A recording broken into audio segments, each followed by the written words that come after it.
সুপ্রিয় দর্শক, আসসালামু আলাইকুম। সবাইকে স্বাগত জানাচ্ছি আজকের গুরুত্বপূর্ণ সংবাদে।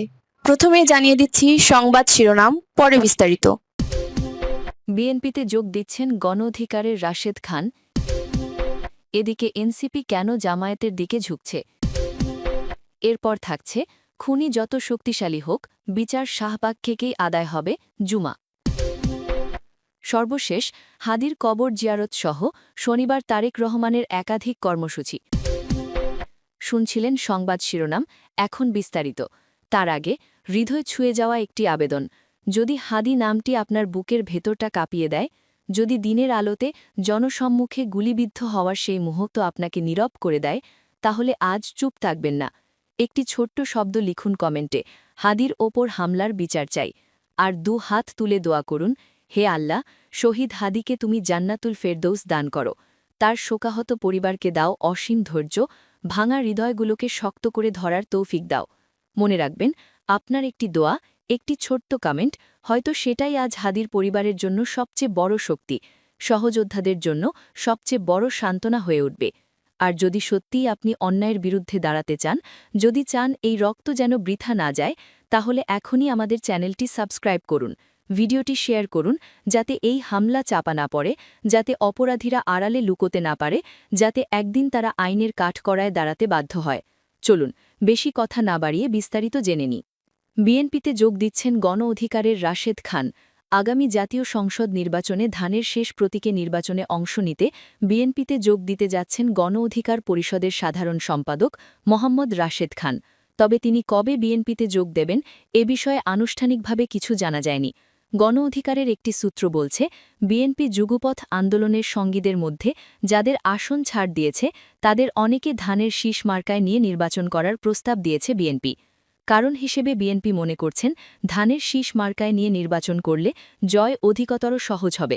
তাই শরিকদের মধ্যে ইতোমধ্যে 3টি দলের শীর্ষ নেতা বিএনপিতে যোগদান করেছে। গণ অধিকার পরিষদ নির্বাচনে জয়ের কৌশলে হিসেবে ইতোমধ্যে রাশেদ খানকে বিএনপিতে যোগদানের অনুমতি দিয়েছে। গণ অধিকারের সভাপতি নূর হক নূর ঢাকা পোস্টকে বলেন, নির্বাচনে জয়ের কৌশলে হিসেবে আমরা পার্টি থেকে রাশেদ খানকে বিএনপিতে যোগদানের অনুমতি দিয়েছি। নূর ঢাকা পোস্টকে বলেন, ফ্যাসিবাদের উত্তাল সময় বিএনপি গণ অধিকার পরিষদ সহ প্রায় 42টি রাজনৈতিক দল ও জোট আমরা ফ্যাসিবাদের পতনে এক দফার দাবিতে যুগপথ আন্দোলন করেছিলাম। সেই সময় থেকেই আমাদের আলাপ আলোচনা হয়েছে যে ফ্যাসিবাদের পতন পরবর্তী রাষ্ট্রকে নতুনভাবে গড়ে তোলার লক্ষ্যে আমরা রাষ্ট্র সংস্কার করব।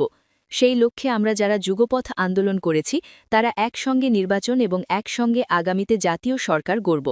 যেহেতু আন্দোলনটি কার্যত বিএনপির নেতৃত্বেই হয়েছে, তাদের সামগ্রিক সমন্বয়ের মাধ্যমেই হয়েছে, সেই ক্ষেত্রে বিএনপি নেতৃত্ব দিয়েছে। তিনি আরও বলেন, বর্তমান আরপিও বিধান অনুযায়ী জোট করলেও নিজের মার্কায় ভোট করার বিধান আছে। স্বাভাবিকভাবেই সব এলাকায় হয়তো সব মার্কা নিয়ে সবাই জয়লাভ করতে পারবে না, যে কারণে আমাদের যুগপথ আন্দোলনের শরিকদের অনেকেই নির্বাচনে জেতার কৌশলে হিসেবে তারা বিএনপির প্রাথমিক সদস্য পদ নিয়ে ধানের শীষে নির্বাচন করছেন। যেহেতু আমরা একসঙ্গে সরকারও করব, আন্দোলন করেছি, আন্দোলন পরবর্তী গণ অভ্যুত্থানের পরবর্তী গত 1.5 বছরে আমরা নিজেরা আলাপ আলোচনা সমন্বয়ের মাধ্যমে একই স্ট্যান্ডে কাজ করেছি। গণ অধিকারের সভাপতি বলেন, আমাদের সাধারণ সম্পাদক রাশেদ খান যেখান থেকে নির্বাচন করছে সেখানে নির্বাচনে জয়লাভের কৌশলের জন্য আমরা তাকে দল থেকে এটা অনুমতি দিয়েছি, তিনি ধানের শীষে নির্বাচন করবে এবং তিনি গণ অধিকার পরিষদের পদ থেকে রিজাইন করবেন। রাশেদ খানের পদত্যাগের পর দলীয় ফোরামে আলোচনা করে একজনকে অবসরপ্রাপ্ত সাধারণ সম্পাদক করা হবে বলেও উল্লেখ করে নূর। রাশেদ খানের যোগদানের বিষয়ে জানতে চাইলে বিএনপির মিডিয়া সেলের সদস্য সাইরুল কবির খান জানান, এ বিষয়ে আমি কিছু জানি না, তবে বিএনপির একটি সূত্রে জানা গেছে আগামী 2-3 দিনের মধ্যে যোগ দিতে পারেন তিনি। এর আগে নিজ দল বিলুপ্ত করে বিএনপিতে যোগদান করেছে বিএলডিপির সভাপতি শাহাদাত হোসেন সেলিম, বাংলাদেশ জাতীয় দলের চেয়ারম্যান সৈয়দ এহসানুল হুদা, এলডিপির মহাসচিব রেদোয়ান আহমেদ এবং এনপিপির চেয়ারম্যান ফরিদুজ্জামান ফরহাদ ও জাতীয়তাবাদী গণতান্ত্রিক আন্দোলন এনডিএমের চেয়ারম্যান ববি হাজ্জাজ। বিশ্বাস নিঃশ্বাসের পথে চলা এক অবশ্যম্ভাবী সঙ্গতি। এদিকে এনসিপি কেন জামায়াতের দিকে ঝুঁকছে? আসন্ন ত্রয়োদশ জাতীয় সংসদ নির্বাচনকে সামনে রেখে রাজনীতির মাঠে নতুন করে উত্তাপ ছড়াচ্ছে এনসিপি। নতুন রাজনৈতিক বন্দোবস্ত ও সংস্কারের প্রতিশ্রুতি দিয়ে যাত্রা শুরু করা দলটি এখন আলোচনার কেন্দ্রে, জামায়াতে ইসলামের সঙ্গে আসন সমঝোতার সম্ভাব্য গাঁটচোড়া নিয়ে। অথচ এই আলোচনার মধ্যেই দলের ভেতরে শুরু হয়েছে অস্বস্তি, পদত্যাগ আর প্রকাশ্য অসন্তোষ। প্রশ্ন উঠছে, ঐক্যমত না থাকলেও কেন জামায়াতের দিকেই ঝুঁকছে এনসিপি? জানা গেছে, জামায়াতের সঙ্গে সমঝোতার আলোচনা সামনে আসার পরই এনসিপির একজন কেন্দ্রীয় নেতা পদত্যাগ করেছেন। তার ভাষায়, দল ও বড় অংশের নেতারা ভুল পথে আছে। এই ইঙ্গিত আরও গভীর সংকটের। সমঝোতা চূড়ান্ত হলে কেন্দ্রীয় পর্যায়ের আরও নেতার সরে যাওয়ার সম্ভাবনাও উড়িয়ে দিচ্ছেন না বিশ্লেষকেরা। রাজনৈতিক পর্যবেক্ষকদের মতে, এনসিপি শুরুতে ৩০০ আসনে প্রার্থী দেওয়ার ঘোষণা দিয়ে আত্মবিশ্বাসী বার্তা দিলেও বাস্তব রাজনীতির কঠিন সমীকরণে এসে দলটি এখন পুরনো শক্তির সঙ্গেই বোঝাপড়ার পথে হাঁটছে। এতে করে নতুন রাজনীতির যে বয়ান তারা তৈরি করেছিল সেটাই প্রশ্নবিদ্ধ হচ্ছে। এনসিপি নেতারা অবশ্য বলছেন, এখনও কিছু চূড়ান্ত হয়নি। বিএনপি, জামায়াত সহ একাধিক দলের সঙ্গে আলোচনার দরজা খোলা আছে। তবে সংস্কার প্রশ্নে জামায়াতের সঙ্গে অবস্থানগত সামঞ্জস্য থাকায় সেই দিকেই ঝোঁক তৈরি হয়েছে। পাশাপাশি বিএনপির সঙ্গে আসন সমঝোতায় সুরাহা না হওয়াটাও জামায়াতমুখী হওয়ার একটি বড় কারণ বলে মনে করছেন অনেকে। গণ অভ্যুত্থানের পর জুলাই আন্দোলনের পরিচিত মুখদের নিয়ে গঠিত এনসিপির বিরুদ্ধে শুরু থেকেই সরকারের পৃষ্ঠপোষকতা ও জামায়াতের বি টিম হওয়ার অভিযোগ ছিল।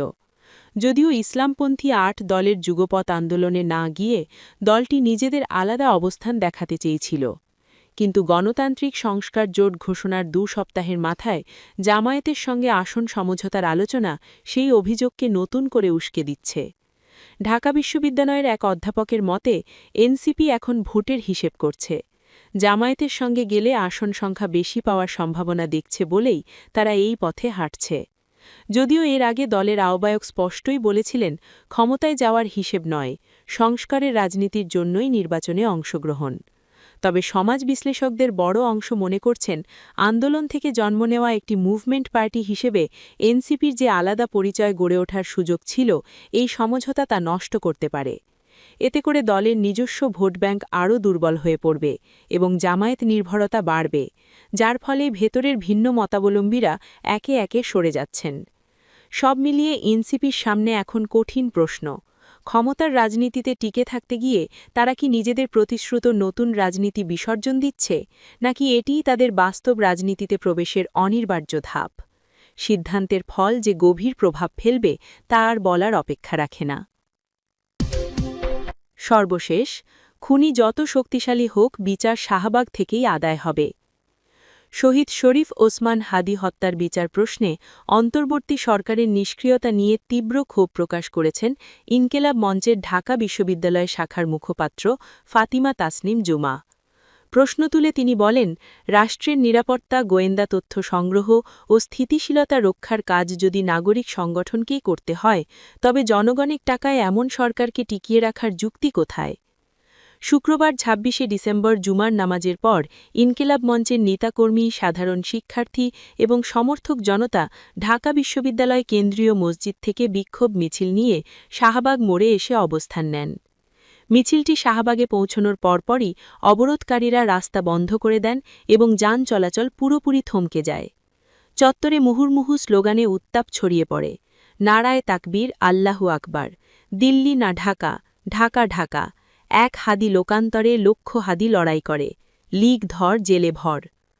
বক্তব্যের শুরুতেই হাদির স্মৃতি টেনে আনেন জুমা।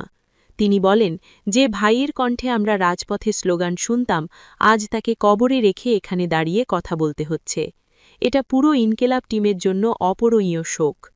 তিনি আরও বলেন, ৫ই আগস্ট পরবর্তী সময়ে দেশে অসংখ্য নেতা তৈরি হয়েছে, কিন্তু ওসমান হাদি নিজেকে কখনো নেতা বলেননি, সবসময় কর্মী পরিচয় থেকেছেন। নেতৃত্ব দাবি করা সহজ হয়ে গেছে, কিন্তু আমার ভাই ওসমান হাদি নিজেকে কখনো নেতা বলেননি। তিনি বলতেন, আমি ইনকেলাবের একজন কর্মী। এই চরিত্রই তাকে মানুষের নেতা বানিয়েছে।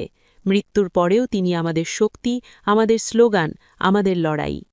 বিচার প্রক্রিয়ায় অগ্রগতির শূন্যতা নিয়ে তিনি প্রশাসন এবং সরকারের দিকে সরাসরি তীর ছোড়েন। তিনি জানান, হাদির মৃত্যুর পর খুনিদের অবস্থান, পলায়ন বা দেশে থাকা নিয়ে গোয়েন্দা সংস্থাগুলোর কাছে স্পষ্ট কোনো চিত্র নেই। গোয়েন্দা সংস্থার দায়িত্বও আমাদের পালন করতে হচ্ছে। এমন একটা সরকারকে বাংলাদেশের মানুষের টাকায় বসিয়ে রেখে লাভ কী? এ সময় বিচারের দাবিতে চলমান আন্দোলনকে কিছু পক্ষের মব বা বিশৃঙ্খলা হিসেবে চিহ্নিত করার অপচেষ্টার বিরুদ্ধে তীব্র হুঁশিয়ারি উচ্চারণ করেন জুমা।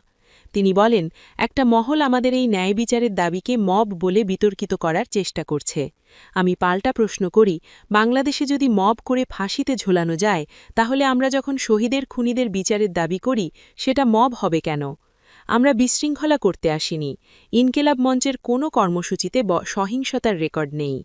নির্বাচন পেছানোর জন্য সহিংসতার যে অজুহাত দাঁড় করানো হচ্ছে, সেটা বিচার আটকে রাখার কৌশল, শহীদের রক্তের ইনসাফের দাবিকে থামানোর কৌশল। ইনকিলাব মঞ্চের এই নেত্রী আরও বলেন, খুনি যত বড় শক্তিই হোক, তাকে বিচারের আওতায় আনতে হবে। আপনাদের প্রতি দায়িত্ব দিচ্ছি, যদি কেউ বিশৃঙ্খলা করতে আসে, তাকে ধরে পুলিশের হাতে তুলে দেবেন। জুমা আরও বলেন, শাহবাগ সাক্ষী থাকুক, যতক্ষণ না পর্যন্ত শহীদ শরীফ ওসমান হাদি ভাইয়ের বিচার হবে, আমরা রাজপথ ছাড়ব না। ইনসাফ না পাওয়া পর্যন্ত আমরা এখানেই থাকব। শহীদ উসমান হাদি হত্যার বিচার এই বাংলার জমিনেই হবে। এই বিচার শাহবাগ থেকেই আদায় হবে। এর আগে ইনকিলাব মঞ্চের সদস্য সচিব আবদুল্লাহ আল জাবের ঘোষণা দিয়েছেন, বিচার নিশ্চিত না হওয়া পর্যন্ত অবরোধ চলবে। প্রয়োজনে শাহবাগে রাত্রিযাপন এবং অনশন কর্মসূচি চালিয়ে যাওয়ার প্রস্তুতির কথাও তিনি জানান।